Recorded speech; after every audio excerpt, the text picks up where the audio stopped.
자, 진도별 기출 36번 문제입니다. 지금부터는 1섹터가 끝났고요. 이제 3섹터로 넘어 들어갔을 텐데 3섹터 안에도 뭐가 있다? 정부가 만든 게 있어요.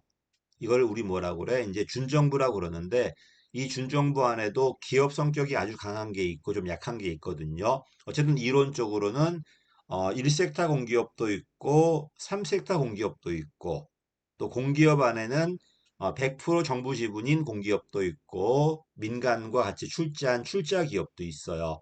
그러면 제일 공공성이 강한 게 누구다? 정부 기업이 제일 강할 거고요. 1섹터로. 그 다음에 공사형, 100% 정부 지분인, 그 다음에 민간과 출자한 출자 주식회사형이 제일 약하겠죠. 올라갈수록 공공성이, 내려갈수록 기업성이. 원래 기업은 시장이 해야 되거든요. 근데 공기업을 만든다는 건 국가가 운영하겠다는 건데 이건 누구 때문에 시장이 실패해서 그래요. 대표적인 게 요금제 같은 것들. 이런 건 시장에 놔뒀을 때 독점이 될 거니까 정부가 인수하겠죠. 이런 것들. 고속도로라든지 그다음에 전기, 가스 이런 것들이요. 원래 미국은 이게 전부 다 민간 기업이었어요. 그러다가 이게 문제가 되니까 정부로 인수가 됐던 겁니다. 자, 제일 먼저 보니까 공공 수요가 있는데 민간이 돈이 없네요. 이거 우리나라 쪽이죠. 공공 수요가 있는데 민간이 돈이 없다 보니까 정부가 공기업 설립해서 운영을 한 거고요. 또 시장의 독점성이 나타났다. 요금제 쪽이에요. 이래버리면 공기업이 정당화되는 거 맞습니다. 원래 기업은 시장이 하는 게 자본주의 질서잖아요. 근데 이거를 국가가 개입하겠다는 거는 자본주의 질서가 약간 후퇴되고 사회주의 질서가 사회주의 간섭이 들어온다는 거잖아요. 3번도 맞았습니다. 그 다음에 계속 말하지만 어, 정부 기업형이 제일 강하고요. 그 다음에 이거는 정부조직법이야. 반면에 공사형이 특별법이에요. 반면에 주식회사형은 출자기업인데 민법이나 상법에 의해 설립할 수도 있어요. 이러니까 특별법이 없어도 얼마든지 자유롭게 설립할 수 있다는 거야. 그리고 독자적 법인이고 법적으로 민간이기 때문에 일반 기관에 적용되는 이런 원칙은 적용되지 않습니다. 민간 기업의 원칙이 적용돼요. 물론 공공성이 있고 정부 지분이 있으니까 정부 개입은 있겠죠. 그래도 답이 4번이 가장 틀렸습니다. 그래서 공기업을 오해하는 게 정부가 실패하니까 공기업이 되는 게 아니냐 이렇게 말하는데 그게 아니라 오히려 시장이 실패하니까 공기업이 되었다가 지금 정부 실패 시대다 보니까 공기업이 민영화되고 있어요. 내려가겠습니다.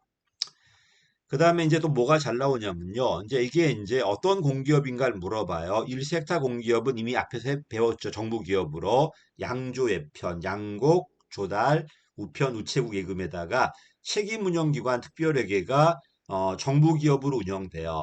그러면 책임운영기관은 원래 일반 행정형인데 특별회계만 기업형으로 운영된단 말이에요. 그래서 거기에 들어가는 거는 누가 들어간 주로 병원들이야, 병원들. 과학관이나 병원들이 들어갈 건데 사실 국립중앙극장은 책임운영기관은 맞아요. 근데 특별회계로 운영되지 않고 일반 회계로 운영되거든요. 근데 일반 회계로 운영되더라도 밑에 해설 보시면 알겠지만은 어, 상당히 자율성을 줘요. 그래서 교수님한테 이걸 출제하신 분한테 이제 여쭤봤을 때 맞다. 일반 회계로 운영되지만 일반 회계로 운영되는 책임 운영기관조차도 특별회계 못지않은 자율성이 있기 때문에 부처형 공기업으로 보신 것 같아요. 그래서 어쨌든 정부 부처형이니까 1섹터 찾으라는 건데 답은 3번입니다. 이건 정부 조직이고요. 나머지는 독자적 법인이야. 철도공사는 준시장형, 소비자원하고 한국연구재단은 위탁집행형 준정부 기관이에요. 준시장형 공기업이고. 그래서 우리가 외워야 될 게 기타 공공기관은 넘어가고 그 다음에 준정부 기관은 두 가지가 있죠. 위탁집행형하고 기금관리형. 그 다음에 공기업에는 준시장형 공기업과 시장형 공기업이 있죠. 시장형 공기업은 별도로 애워놔야 돼요. 애공 한강으로 에너지, 공항 두 개, 항만 두 개, 그 다음에 강원랜드까지 요 애워놔야 되고요. 그 다음에 이제 위탁 집행령이 많이 나왔는데 이건 시험에 나온 거 위주로 좀 정리하셔야 될 것 같고요. 그 다음에 기금관리형이 있거든요. 주로 연금, 보험, 보증, 지능 이런 것들이 들어갈 거야. 근데 건강보험은 위탁 집행형이야. 돈을 관리한 기관이 아니라 돈을 분출하는 기관이기 때문에 건강보험만큼은 위탁 집행형이고 나머지 보험, 보증, 지능, 특히 연금 같은 것들은 전부 다 기금관리형으로 운영돼요. 됐지? 답은 3번 얘만 1섹타고 나머지는 3섹타예요. 자, 38번입니다. 역시 마찬가지네요. 한국방송공사는 공공기관에 관한 법률이 적용되지 않아요. 왜? 공공성이 요구되고 중립성이 요구되니까 이게 적용되지 않아. 이 법이 적용되면 정부가 개입을 할 수 있단 말이에요. 이걸 방지하려고 한국방송공사하고 교육방송공사는 요 법이 적용되지 않습니다. 1번 틀렸고요. 마사회가 잘 나오죠. 마사회는 규모가 되게 커요. 3조 이상이 되고 자체 수익이 85가 넘을 텐데도 불구하고 이상하게 시장형이 아니라 준시장형으로 들어가요. 내가 마사회는 불이 안 나간다고 그랬지. 에너지 공기업들이 많습니다. 시장형 공기업은요. 연구재단은 위탁집행형이야. 기금관리형은 돈을 모아가지고 이걸 수익을 내는 기관이야. 이걸 가지고 사업을 해요. 다음에 한국연구재단은 돈을 모아서 불리는 게 아니라 정부에 받은 돈을 가지고 집행을 한단 말이에요. 또 나왔지. 소비자원은 역시 위탁집행형. 돈을 불리는 기관이 아니라 정부의 업무를 위탁받아가지고 어떤 소비자가 사용될 물건들 검사한 다음에 안정성이 있는가 없는가 알아보는 거잖아요. 이게 위탁집행형이죠. 이거 말고도 뭐 연구재단도 있고요. 농어촌 공사도 나오고요. 여러 개 나왔으니까 위탁집행형은 기출지문만큼은 꼼꼼하게 좀 체크 한번 해보시고요. 적용되지 않는 게 누구다? 방송하고 교육방송공사 적용되지 않고 지방자치단체가 설립하는 것은 지방공기업이 따로 있기 때문에 공기업법이 이 법이 적용되지 않습니다. 답은 그래서 옳은 거니까 4번이 옳습니다. 자, 내려가겠습니다. 그 다음에 또 나왔죠. 한국마사회는 준시장형이라니까 시장형이 아니고요. 또 우리가 알고 있는 일반적인 이제 공사들이 되게 준시장형이 많아요. 시장형만 좀 외워도 에너지, 항공 두 개, 항만 두 개, 그다음에 뭐 있어? 그다음에 강원랜드까지 애공 한강이야. 자, 토지주택공사는 준시장형 맞습니다. 도로공사, 그다음에 뭐 조폐공사 이런 것들, 가스공사는 시장형이겠네요. 농어촌공사는 위택집행형이라고 그랬고요. 연금 나왔죠. 연금 나왔을 때는 기금관리형이야. 기금관리형은 좀 별도로 애워두시면 어떨까 합니다. 연금, 보험, 보증, 지능 이렇게 들어갈 겁니다. 연금, 보험, 보증, 지능 조심할 게 건강보험은 보험이 들어갔지만 기금관리형이 아니라 위탁집행형이라는 것, 이런 거 좀 정리 한번 해보시고요. 또 수자원하고 수력원자력은 달라요. 수자원은 물이잖아. 수자원은 준시장형이고요. 수력원자력은 발전소잖아. 지금 에너지잖아. 지금 걔는 시장형이야. 그래서 수자원과 수력원자력도 구별하시고 발전소들은 전부 다 시장형입니다. 여기까지 요 사례 잘 나올 거고 요게 또 1월 말 되면 바뀌어요. 크게 바뀌지는 않는데 조금씩 바뀌니까 내년 1월 말 되면 또 어떻게 바뀌었는가를 정리할 겁니다. 그 다음에 이제 내려가면 이제 특이한 문제가 있습니다. 임명권자가 누군가를 물어봐요. 교수님이 내신 게 나는 사실 이걸 누가 임명하는가를 물어보고 싶어 냈다기보다는 공기업은 독자적으로 운영돼야 돼요. 독자적으로 운영되려면 기관장이 임명권이 있어야 되잖아요. 물론 기관장은 주무부 장관이나 대통령이 임명할 겁니다. 근데 상임이사는 이 기관장 밑에서 부서의 장들이야. 이 부서장은 무조건 누가 임명해야 돼? 요 공기업이든 준정부 기관이든 장이 임명해야 돼요. 그래야지 독자성이 있는 거죠. 요 상임이사 부서장들을 주무부 장관이나 대통령이 임명해 버린다면은 공기업장이 운영할 수가 없잖아요. 봐. 그래서 감사는 누가 임명한다 원래 그 기재부 장관이나 대통령이 임명해요. 감사는. 근데 감사 빼고 나머지 상임이사는 무조건 누가 임명한다? 그 기관장이 임명해요. 그걸 묻고 싶은 것 같아요. 독자성이 있어야 되니까. 그래도 정리합시다. 준정부 기관이 있고요. 공기업이 있는데 준정부 기관이 원칙이에요. 자, 여기 준정부 기관이 있다면은 여기에 주무부 장관이 있어요. 어떤 준정부 기관이든 도로공사는 국토교통부, 그치? 에너지들은 산자부 이렇게 주무장관이 있단 말이야. 그다음에 이 주무장관 위에 누가 있어야 돼? 대통령이 있어야 되겠죠. 여기는 기관장이 있어. 대표 상임이사고 요 부서장들을 우리 뭐라고 그래요? 상임이사야. 합쳐서 상임이사야. 그다음에 이 친구를 견제하는 비상임이사들이 있어요. 당연히 상임보다는 비상임이 많아야 돼요. 왜 상임이라고? 상주하면서 여기에 근무하면서 요 업무를 관장하는 친구들이고요.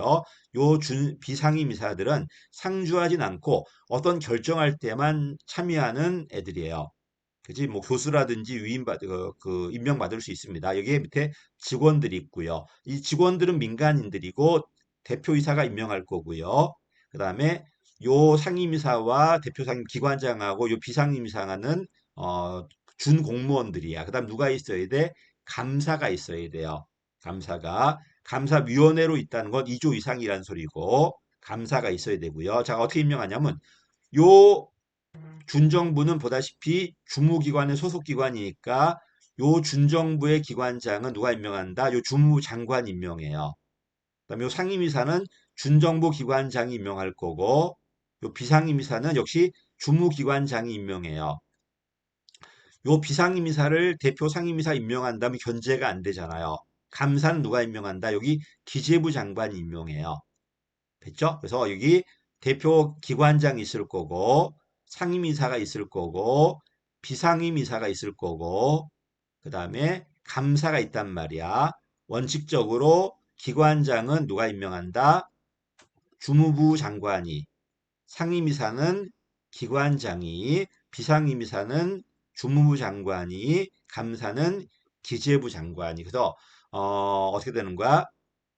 대표 그 다음에 상, 비, 감이죠. 기상비감 또는 대표 비감이라고 해야 되겠네. 기관장, 상임이사, 비상임이사, 감사가 있는데 주무장관, 그다음에 이건 누가 기관장 미안해요.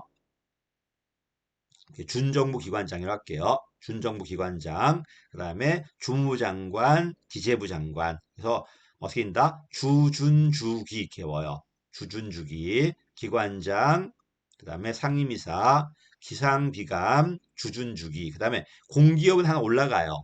기관장을 누가 임명한다? 대통령이. 역시 상임이사 누가 임명한다? 공기업장이. 항상 기관장이, 공기업장이, 그 다음에 비상임사 누가 임명한다? 기재부 장관이, 그 다음에 감사는 대통령이 임명해요. 그래서 대공기대야. 그래서 주준주기 대공기대인데 어떻게 순서 어떻게 된다? 기관장, 상임이사, 비상임이사, 감사야. 됐죠? 기관장, 상, 비, 감, 주준주기, 대공기대 이렇게 외우는데 한 번밖에 안 나왔어요. 근데 전 이걸 외워달라는 것보다는 사실 이거를 외워달라고 하는 것 같아. 요 상임은 누가 임명하냐 이거야. 상임은. 상임은 항상 누가 임명한다? 준정부는 준정부 기관장이, 공기업은 공기업장이 이렇게 임명해야 돼. 그래야지 자치권이 있는 거죠. 직원들은 당연히 기관장이 임명할 거고 이 친구들은 준공무원이에요. 반면 나머지든 직원들은 그냥 민간인들이고요. 여기까지입니다. 한 번밖에 안 나왔는데 이때 그 일 다 틀렸어요.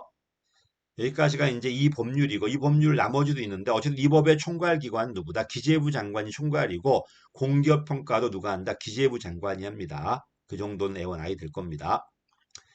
그 다음에 이제 민영화로 넘어 들어왔죠. 이제는 민간도 얼마든지 공적 일을 하면서 뭐 할 수 있다는 거야? 공적 일을 하면서 영리 추구할 수 있다는 겁니다. 정부가 있을 때와 민간이 있을 때, 정부가 있을 땐 뭐가 좋아진다? 책임성, 안정성, 형평성이 좋아질 거예요. 민간이 있을 때는 효율성, 전문성이 좋아질 거야. 됐지? 전문성. 근데 책임성이 떨어질 거고, 뭐 안정성은 떨어질 거야. 그만둬도 될 거고요. 그래서 왔다 갔다 하면서 뭐가 좋아지는가를 물어봐야 돼. 여긴 독점일 거고, 경쟁일 거고, 저렴하게 공급하다 보니까 누구나 이용할 수 있는 형평성이 좋아질 거고, 여긴 대가를 받다 보니까 차별이 나타나겠죠. 보니까 쓰레기 같은 수거를 정부가 하지 않고 민간에 맡겼답니다. 보기 힘든 거네요. 답은 2번이네요. 책임성의 확보는 누가 놨다? 정부야. 민간이 설사하더라도 최종 책임은 정부가 져야 돼요. 민간이 하다가 돈이 안 된다고 그만두더라도 일반 국민들은 이 민간 기업에 뭐라고 할 수가 없어요. 법적으로. 우리는 정부한테 책임 물어야 되겠죠. 다음에 효율성이다. 여긴 독점이고 경쟁이 좋아진다. 어쨌든 정부가 든 걸 민간 나가버리면 공무원 수도 줄 거고 예산도 절감될 거니까 작은 정부가 될 겁니다. 그러면 책임성이니 안정성이니 대응성이니 형평성은 전부 다 정부 거예요. 가장 기본적인 문제야. 정부가 했을 때와 시장이 했을 때 답은 2번입니다. 자, 42번입니다. 공기업의 민영화인데 이것도 법에 있는 건데 일본은 이런 규정 자체가 없어요. 그지? 3년 연속 최하 등급 받았다고 해서 민영화하진 않습니다. 그때는 기관장을 해임한다든지 그럴 수는 있겠죠. 그지? 민영화는요, 공공성 여부야. 공공성이 강한가 약한가 또는 기업성이 강한가 약한가를 가지고 민영화 여부를 가르는 거지. 그지? 뭐 성적이 안 좋다고 민영화 시킨 거 아닙니다. 그럼 요번에 행안부가 성적이 안 좋으니까 행안부 민영화 시켜야 되겠네요. 그건 아니겠죠. 그래서 성적으로 하는 게 아니라 공공성과 기업성의 정도, 가격이 작동할 수 있는가, 경쟁이 작동할 수 있는가 정도 가지고 민영화 여부를 판단하는 거지, 이거 갖고 판단하는 건 아닙니다. 이건 답이 아니었고요. 근데 다른 데 답이 아니에요. 일단 공적 영역이 축소되는 거 맞고, 그치? 또 대가를 받으니까 돈 없는 사람은 이용하지 못해요. 이러니까 국민에 대한 보편적 서비스 제공은 약화될 수밖에 없어. 형평성이 떨어진다는 겁니다. 그다음에 공기업이 매각되면 매각 대금이 들어올 거니까 재정이 커질 수는 있겠죠. 근데 사실 난 이거는 마음에 안 드는 게, 야, 공기업도 자산인데 현금 자산으로 바꾼 거잖아. 그러면 쌤쌤이지 무슨 공공 재정이 확충되냐? 그지? 여기는 물적 자산이 매각되는 거고 현금 자산이 들어올 거니까 사실 똑같은 거잖아요. 내가 차를 팔아서 현금 받았다. 내 재정이 확충된 건 아니잖아. 근데 이거 써놨더라고요. 음, 글쎄요. 현금 들어왔다고 무조건 좋아지는 건 아닌데. 어쨌든 공기업의 자산은 매각된 겁니다. 어쨌든 그렇게 낸 건 아닌 것 같고요. 3번 이런 규정 자체가 없고요. 그다음에 설사 이게 모르더라도 민영화 여부는 공공성이나 기업성의 여부로 판단하는 거지 성적으로 판단하는 게 아닙니다. 됐죠? 답은 1번입니다. 옳지 않은 것. 그 다음에 내려갈게요. 이제 사바스가 나올 건데 사바스는 여태까지 공과 사를 가른 다음에 공은 정부가 다 했고 사는 민간이 다 했어요. 근데 얼마든지 서비스를 놓고 공과 사가 협력할 수 있다는 거야. 협력이라는 게 누가 결정할 것인가, 누가 생산할 것인가, 누가 비용을 지불할 것인가를 가지고 사바스가 10가지 유형을 갈라요. 이게 82년도에 이론이에요. 근데 많이 시간이 지났죠. 거의 50년 이상 지났잖아, 지금. 그러다 보니까 이제 약간 달라졌지만, 어쨌든, 사바스의 분류 방식 하겠습니다. 정부가 직접 공급이 아닌 대안적, 대안이라는 게 시장이 할 수도 있고, 그다음에 비정부 조직이 할 수 있습니다. 이런 것들은 보다시피 생활 쓰레기 수거라든지 사회복지 운영이라든지 시설 관리라든지 단순 행정 업무라든지 또는 보다시피 전문성이 요구되는 것들, 이런 것들은 민영화시킬 수 있다는 겁니다. 맞는 말이고요. 과잉 생산 독점, 정부가 하면은 낭비한단 말이야. 이걸 계약으로 한다면은 경쟁으로 입찰할 거 아닙니까? 그지? 정부가 했을 때 낭비하지만 민간 업자들이 하려면은 서로 경쟁할 거고요. 수익을 남길 거니까 좀 더 합리적으로 운영하겠죠. 그래서 과잉 생산 독점으로 인한 공공 부분의 비효율성은 이렇게 민간 계약으로 해결할 수 있다는 겁니다. 됐죠? 그다음에 3번 조심해야 돼요. 여태까지 민간은 돈을 내지 않고 공짜로 썼어요. 그러니까 낭비했단 말이야. 근데 사용자 부담 방식을 사용해봐요. 누가 내야 돼? 쓴 사람이 내야 돼요. 그지? 쓰지 않은 사람이 내는 게 아니라 써야 되는 사람이 내기 때문에 보다시피 부담의 공평성이 좋아진다는 거예요. 여기서 말한 공평성은 약자한테 골고루 공급하겠다 이런 의미가 아니고 네가 이만큼 썼으니까 그만큼 돈을 내라 이런 의미야. 반면에 돈을 내지 못한 사람 못 쓸 거니까 사회적 형평성은 떨어지겠죠. 그래서 조심하자. 이 공평성이 약자에 대한 공평성인지 아니면은 네가 그만큼 썼기 때문에 그만큼 내는 게 공평하다 이런 의미인지 후자로 사용되었습니다. 3번도 맞는 말이었어요. 그 다음에 답이 4번이었어요. 자원봉사라든지 자조활동 이런 거는 민간이 결정하고 민간이 생산하는 겁니다. 틀렸죠? 정부가 자원봉사하는 게 아니라 민간이 하겠다고 결정하고 민간이 생산하는 유형에 들어가요. 사바스의 분류에 들어가면은 정부 결정, 정부 생산, 정부 결정, 민간 생산. 그지? 민간 결정, 정부 생산, 민간 결정, 민간 생산이 있단 말이에요. 네 가지가 있을 텐데 자원봉사는 민간 결정, 민간 생산에 들어가요. 자조활동, 자원봉사 이런 것들이. 답은 4번이 틀렸죠. 확실하게 틀린 게 있었기 때문에 답은 4번입니다. 자, 내려갈게요. 또 나왔죠. 자조활동은 이건 뭐냐면 민간이 결정하고 민간이 생산하는 건데 처음부터 내가 쓰려고 생산을 했는데 이게 공공재다 보니까 나와 똑같은 사람도 이득을 보는 거예요. 학부모가 내 자식을 위해서 학교를 좀 감시해 줬는데 그 결과 똑같은 그 학생들도 이득을 봤죠. 요 얘기다. 반면 1번은 이거는 보수받지 않고 타인을 위해 공익을 위해 봉사한 사람들은 이거는 자조활동이 아니라 자원봉사예요. 내 일이 아니라 처음부터 타인을 위해서 일하되 보수받지 않는 거야. 그 다음에 실비는 받아요. 그 서비스와 생산에 관련된 실비 이거는 받지만 보수는 받지 않고 타인을 위해 공익은 내 자식을 위하는 걸 공익이라고 하지 않죠. 그지 보육하면서 공익이라고 하진 않잖아. 보육하면서 공익을 위한 거니까 자조활동이 아니라 뭐가 돼야 돼? 자원봉사가 돼야 돼요. 자, 보조금은 뭐냐면 이걸 생산하면 분명히 외부 경제 효과가 있어요. 근데 너무 비싸. 이러니까 소비자는 쓰지 못하는 거고 생산자는 만들어봤자 적자니까 안 만드는 거예요. 만들면 100이 필요한데 소비자는 너무 비싸니까 안 쓸 거야. 50이면 쓰겠는데 100은 못 쓰겠다는 거예요. 이러니까 50은 누가 주고 정부가 주고 50은 소비자가 되는 거예요. 이게 이제 보조금 방식이야.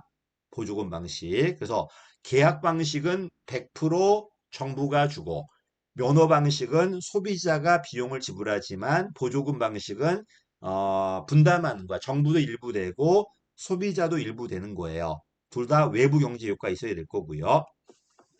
자, 생산자한테 일부의 현금이나 현물을 주는 거야. 생산자 보조금이야. 반면에 바우처는 소비자 바우처예요. 생산자 보조금, 소비자 바우처. 보다시피 민간 조직이나 개인에게 생산자들이야. 생산 비용의 일부를 현금이나 현물로 주는 거다. 보조금 맞습니다. 그러면 정부가 하면 되잖아. 정부가 하기엔 기술적으로 복잡하고 민간이 하기에는 수익성이 지금 안 되는 거야. 이러니까 정부가 일부 비용을 대주고 하는 겁니다. 바우처는 그렇지 않아요. 바우처는 그렇지 않고 이미 민간이 하고 있는 거야. 돈이 돼. 우리가 바우처는 가치제 쪽이야. 교육, 의료, 주택.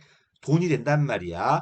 많은 생산자들이 있는데 사회적으로 약자인 소비자는 쓸 수가 없어요. 돈이 없다 보니까. 근데 이걸 쓰면 쓸수록 외부 경제가 효과가 있단 말이야. 이러니까 정부가 쓰라고 쿠폰을 주는 거예요. 종이로 주면은 종이 바우처, 신용카드에 넣어주면 전자 바우처야. 됐죠? 그래서 생산자한테 주는 게 아니라 누구한테? 소비자들에게. 그래서 생산을 민간한테 위탁하면서 이건 정부가 맡긴 거네요. 그래서 사바스가 봤을 땐 바우처가 민간이 결정하고 민간이 생산하는 걸로 봤지만 지금은 그렇지 않아요. 바우처가 거의 정부 책임이야. 지금 의료 같은 거, 주택 같은 것들이. 그래서 이렇게 표현한 겁니다.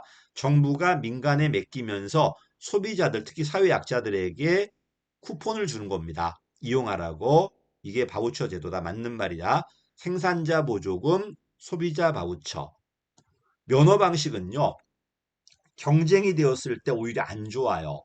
이러니까 일정 구역의 서비스 공급권을 소수에게 독점을 줄 거야. 독점 줬을 때는 프랜차이즈, 소수에게 경쟁으로 줬을 때는 라이센스라고 그래요. 됐지? 어쨌든 일정 구역의 서비스 공급권을 주고 소비자한테 대가를 받게 하고 대신 정부는 규제가 들어가겠죠. 그래서 민간 조직의 일정 구역에 서비스를 공급할 권리를 준다. 됐지? 그리고 대신 소비자가 대가를 지불하고 정부는 규제 들어갈 겁니다. 면허 방식이다. 그래서 면허하고 민간 위탁을 비교하고 보조금과 바우처를 비교하고 자원봉사와 자조활동을 비교하십시오. 됐지? 여기까지. 그 다음 따로 놓는 게 정부 생산이라는 게 있어. 위탁 판매 같은 것들이. 그건 나중에 하겠습니다. 자, 그 다음에 밑에 있죠. 바우처네요. 바우처는 교의 주문이라니까 교육, 의료, 주택, 문화행사야. 민간이 하는 거야. 이미 돈이 돼요. 반면에 방과후 수업은 교육이잖아. 공무원이 하지 않고 민간 학원에서 하게 하고 거기다가 쿠폰을 준 겁니다. 학생들은 쿠폰 받아가지고 네가 원하는 학원 가면 되는 거예요. 방과후 수업, 그 다음에 주택 장기 임대 사업, 민간업자들한테 집을 짓게 하고, 그지? 그 다음에 소비자한테, 약자들한테 임대 사업, 임대주택 들어갈 수 있는 쿠폰을 주는 거죠. 이거를. 난 들어가겠지. 그러면 좋은 임대주택 골라갖고 내가 들어가면 될 거 아니야. 그래서 기업과 리을이 바우처고요. 반면에 법무부의 보호관찰이라든지 보건복지부의 노령연금은 민간이 하는 게 아니라 정부가 직접 하는 것들이야, 이거는. 답은 기업과 리을, 에워버려. 바우처는 교육, 의료, 주택, 문화행사 같은 것들이에요. 교육주문. 됐지? 물론 교육도 국가가 할 수도 있겠죠. 주택도 국가가 지을 수 있을 거야. 근데 그런 건 아무래도 질이 떨어질 거니까 이미 돈이 되니까 민간이 경쟁을 한단 말이야. 질 좋은 거 되게 많아요. 이걸 이용하라고 소비자한테 쿠폰 주면 되는 거야. 꼭 국립의료원 가야 되냐? 나는 삼성의료원 가고 싶어. 쿠폰 달라는 거야. 주면은 이걸 갖고 가면 되겠죠. 이런 것들이 이제 바우처 제도들이다. 가치제와 연결시키고요. 자, 여기까지가 이제 뭐가 되는 거야? 이제 민영화 방식이고, 아직까지 민영화 끝난 건 아닌데, 사회간접자본도 역시 민영화 쪽이에요. 이거 좀 다른 개념이니까 여기까지만 하겠습니다. 감사합니다.